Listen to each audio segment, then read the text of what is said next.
Hi mga lalabs, ito na nga yung part 2 na kaganapan ng aking birthday. Abay, the next day nga, July 13, abay napagpasyahan ni Anthony na bumili nitong mga to. Diyos ko po, sabi niya hindi daw siya papayag na walang handa dito sa bahay yung aking birthday kahit konti lang. At pumunta nga sila ng kapatid niya, si Juan, sa Pasig para bumili nga nito. At syempre, si Juan ang nagluto nitong seafood mix. O diba? Tapos siya naman daw magluluto ng kaldereta. Ang aking favorite talaga yung linuto niya, seafood mix and kaldereta. Baboy! Ay, Diyos ko naman. Walang diet dito, guys. Bukas na ako magda-diet. Ay, walang allergy. May gamot naman dyan, antihistamine. Charot. So, ayun nga, guys. So, ayun na nga guys, hindi kami nakapag-prepare o nakapagluto nung araw ng birthday ko. Kaya itong next day na lang, July 13, abay, nag-alabala naman kahit papano kasi daw baka may dumating kaming bisita at nag-order na lang din kami ng palabok. At yun na nga yung kabuuan na aking munting handa. Kasi just in case lang na may pumunta dito sa bahay, abay kahit papano may maihain nga ako.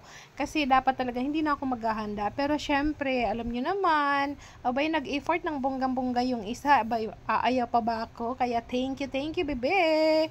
At ayun na nga guys, kinaumagahan kasi sabi niya, hindi ko daw na-blow yung cake ko. At sakto, may natira pang konti. Abay, ayan, pagkagising niya, kinuha niya. O, diba? So, July 14 na to guys. And, kinakantahan niya ako dyan, happy birthday. I-blow ko na nga. O, diba? Pahabol pa yan, no? Walang katapusang celebration ng aking birthday. At ito naman si Kidlat, Diyos ko po.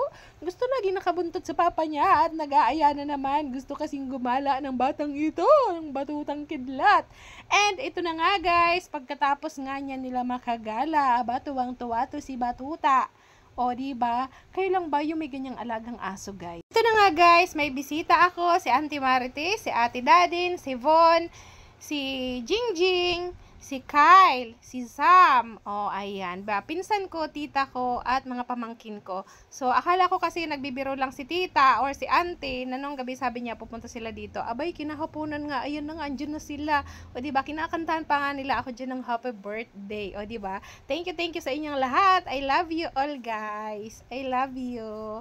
Auntie, ingat ka palagi. Syempre si Ate Dadin, isa rin yan sa mga pinsan ko na super love ko talaga ng bonggang-bongga. O, diba, and si auntie kong magayon next to me, Charis. So, ayun na nga guys, syempre, ito naman yung kaganapan sa aming munting tindahan. And, syempre, hindi natin yan pwedeng pabayaan. Kasi, syempre, paano pa tayo makapaghanda sa birthday kung pababayaan yung ating munting negosyo. Pero, syempre, maraming salamat sa mga bumati sa akin noong karawan ko. At, syempre, yung mga bumisita sa bahay, o diba? Bumisita man kayo sa hindi, abay, yung nakaalala sa birthday ko, maraming salamat. And syempre dun sa best friend ko, oy siya, sige, thank you, I love you, Nene. I love you, Singkit. I love you, Ate Raquel. I miss you, guys. So, yun na nga guys, at syempre ito, ay bay, nag-i-exercise na ako dyan, kasi sabi ko kay Kid, samahan mo si Mami Kid, mag-i-exercise ako, Kid. Abay, kontra si Kid lang. Nagjo-joke lang naman daw ako. O, diba? Pati si Kidlat kontra, kaya umupo na lang ako guys. Ayan, siya na lang pinagtripan ko kasi hindi siya naniniwalang magda-diet na ako. O, diba? Kasi sabi niya, pag masarap daw yung pagkain, ayan, di naman daw mapigilan yung bibig ko. And, yun lang guys, maraming salamat sa panonood. See you on my next vlog. Don't forget to like, share, and follow. Bye-bye!